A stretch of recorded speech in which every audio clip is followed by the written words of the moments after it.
Asthma versus COPD সহজে কিভাবে differentiate করবেন। ধরুন দুইজন রোগীরই শ্বাসকষ্ট, কাশি আর বুক টান টান লাগছে। একজন বলে ছোটবেলা থেকেই হয়, আরেকজন বলল অনেক বছর ধরে ধূমপান করি। কিন্তু ক্লিনিক্যালি অ্যাজমা আর সিওপিডি তো আর এক না। আজ এমনভাবে শিখব একবার দেখলেই পার্থক্য আমরা বলতে পারবো। প্রথমে আমরা বুঝবো দুটো এয়ারওয়ে ডিজিজ কিন্তু নেচার আলাদা। অ্যাজমা হচ্ছে কি রিভার্সেবল এয়ারওয়ে ন্যারোয়িং, সিওপিডি হচ্ছে ইরিভার্সেবল এয়ারওয়ে ড্যামেজ। তো অ্যাজমার ক্ষেত্রে যদি বলি, অ্যাজমা হচ্ছে এয়ারওয়ে সাডেনলি ন্যারো হয়ে যায়। কারণ হইতে পারে ডাস্ট কিংবা cold air, allergy, exercise, smoking trigger করে এটা। হ্যাঁ,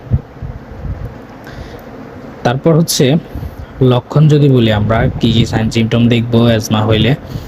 sudden উইজিং, chest tightness, shortness of breadth. তারপর হচ্ছে নাইট টাইম ওয়ার্সিং। সহজ ট্রিক্স যদি বলি, অ্যাজমা হচ্ছে অ্যাটাকস কামস অ্যান্ড গোস, মানে অ্যাজমাটা হচ্ছে আসবে আবার চলে যাবে, সাডেন অ্যাটাক করবে চলে যাবে, এমন টাইপের। তারপর হচ্ছে COPD, long term lung disease. সিওপিডির ফুল মিনিং কি কমেন্ট করে জানাবেন। হ্যাঁ, সিওপিডির ফুল মিনিং কি?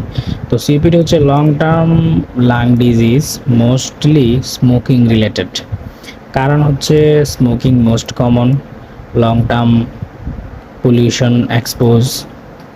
লক্ষণ হচ্ছে chronic cough, thin sputum, progressive breathlessness.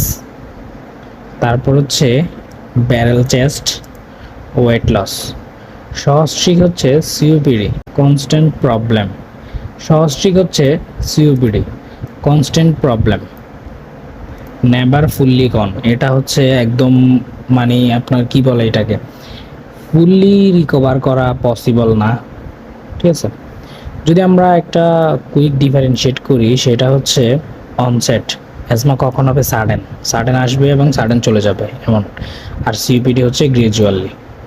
তারপর হচ্ছে রিভার্সিবিলিটি। অ্যাজমা হচ্ছে ইয়েস, রিভার্সে আসা যাবে। সিওপিডিতে এটা কখনোই একদম ফুললি রিকভার হবে না। কজ হচ্ছে অ্যাজমা কী কারণে হইতে পারে?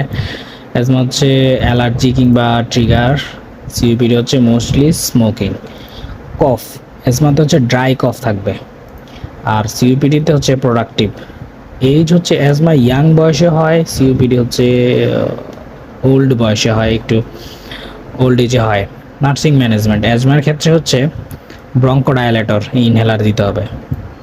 ব্রঙ্কোডায়ালেটর ইউজ করবো আমরা, ব্রঙ্কিউল যাতে বড় হয়, ফুলে যায়, মানে কি করে ডায়ালেট হয়। অ্যাজমাতে কি ন্যারো হয়ে যায়, তো এই জন্য অক্সিজেন সাপোর্ট দিব, ট্রিগার অ্যাভয়েড করব। তারপর হচ্ছে পজিশন আপরাইট পজিশনে রাখবো, পেশেন্টকে আমরা সবসময় আপরাইট পজিশনে রাখবো। আর সিওপিডির ম্যানেজমেন্ট যদি বলি, oxygen therapy, controlled smoking, smoking ছাড়তে হবে। তারপর নেবুলাইজ করতে হবে পেশেন্টকে, চেস্ট ফিজিওথেরাপি দিতে হবে। গুরুত্বপূর্ণ পয়েন্ট যদি বলি, সিওপিডি পেশেন্টের হাই অক্সিজেন দিলে অক্সিজেন রিটেনশন হইতে পারে। আচ্ছা, আরেকটা কোশ্চেন, বলেন তো সিওপিডি পেশেন্টের নর্মাল অক্সিজেন স্যাচুরেশন লেভেল কত? এটা আমি আরেকটা ভিডিওতে বলছিলাম, দেখি বলেন তো। তারপর হচ্ছে অ্যাজমা অ্যাটাক দ্রুত ডিটেরিয়েট করতে পারে, অ্যাজমা অ্যাটাকে দ্রুত ডিটেরিয়েট করতে পারে। হ্যাঁ, এটা মনে রাখতে হবে। তো আমরা যদি আরও শর্টকাট বলি, অ্যাজমা হচ্ছে সাডেন অ্যাটাক করবে কিন্তু এটা রিভার্সেবল। সিওপিডি হচ্ছে ক্রনিক, লং টার্ম থাকবে কিন্তু এটা ইরিভার্সেবল। উইজিং, অ্যাজমাতে হচ্ছে উইজিং কমন। অ্যাজমা আর সিওপিডি মনে রাখতে হলে শুধু সময় আর কজ বুঝলেই হয়, একটা আসে যায় আর একটা থেকে যায়। এই বেসিক লজিক ক্লিয়ার থাকলে ক্লিনিক্যাল ডিসিশন অনেক সহজ হয়ে যায়।